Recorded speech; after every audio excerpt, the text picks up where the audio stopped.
讲到咱国内疫情渐渐稳定，指挥官王必胜今日表示，年底活动是真济，第一阶段护挂免挂取案，上紧伫月底就来施行。那政府有拨500万栋的高端疫苗，已经用340万栋了，也有160万栋伫今日到期也会全部废掉。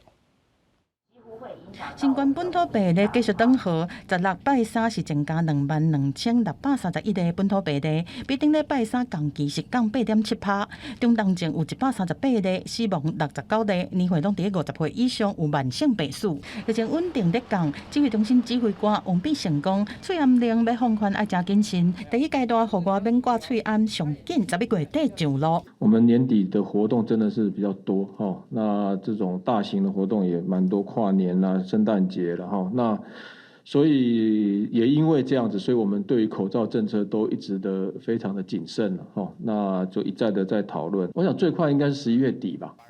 新冠肺炎来到后疫情时代，但是抗药性的危机才拄要开始。美国 CDC 今年6月是发布报告指出讲，新冠肺炎重症的患者使用抗生素的比例提悬，和抗药性细菌比例增加。咱国疾管署的监测嘛发现讲，交互病房的细菌抗药性比例大增加到9成。医师警告，若继续安尼到2050，台湾每5个人都有1个人因为抗药性细菌感染死亡。很多新冠肺炎到最后可能都是因为用了很多的抗生素，